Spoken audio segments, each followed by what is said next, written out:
I want to talk about the trends that we're seeing in the board search market, in particular around remuneration for advisory board members. For many years, advisory board roles were seen as the poor cousin to the non executive director appointments. And with the increasing risk, legislative liability issues that are creeping into the board director market, more and more people come to me and say that they just don't want to take that risk. They don't want to be a non executive director. They don't want to have the fiduciary and legal responsibilities going forward, but they still want to serve and they still want to make a meaningful contribution. And particularly, they want to serve more often than not in the private sector. And so we've seen this rise in advisory board appointments. So a lot more talent wanting to do this kind of work, and organisations are appointing frequently advisory boards to help navigate today's complex business challenges. And the remuneration is incredibly lucrative. So this is a part of our practice that we obviously monitor really closely. I'd say we're the leader in the space in regards to advisory board appointments. We do thousands upon thousands of these each year. We work with private equity, venture capital, family offices, private enterprises, often mandated by the major shareholder, to put in place the A team around these businesses. Now, how does this all get remunerated? Usually it's based on a combination of factors. Certainly, organisations will look at the frequency of the meetings. There will be an element of what is the size, the scale of the organisation that you've got to take into account. And then when you're looking at the A team, you are looking at resources that can obviously deal with very specific, often business challenges. So it might be we're looking for a merger acquisition specialist. We're looking for an individual who can open up into the Asian markets. So the briefs tend to be quite specific to the business challenges that the organisation is facing. And more often than not, they're asking for someone who can come to that organisation and bring really deep specialist knowledge or relationships in that market. And so there is a premium for that type of resource. So we often see these sort of fees sort of start at about the $5,000 mark for a board meeting. It can go up to $10,000 for a board meeting and even more.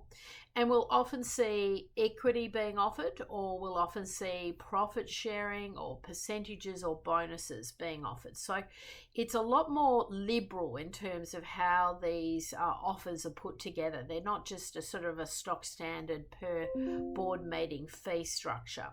You'll often find that advisory board members are expected to be quite flexible, and so there may be some cadence around some specific board meetings, but there might be that requirement to attend a meeting with a client or help with a tender or a pitch. And so you might need to be flexible to come together. You may find that there are formal strategy days, or the CEO wants to have regular access to you as that individual is trying to grow a business. So you might find that there's more ad hoc telephone calls or email exchanges during the time. I know myself, I'm an advisor to a number of businesses, and it tends to be pretty ad hoc, particularly during certain phases of that business's journey. So remuneration is attractive, and we certainly see a sort of a baseline of about 60 grand a year, but it can easily go to 100 to 120 a year. And if you are chairing a very substantial organisation, chairing a substantial advisory board, you're going to see that commitment might be higher, and that level of remuneration can be higher. It's not out of the ballpark to be being paid $200,000 a year for advisory board work. So it is lucrative, and so it's very attractive to an individual who maybe has had a successful life, business life, corporate life, and now wants to transition to maybe one or two advisory board seats.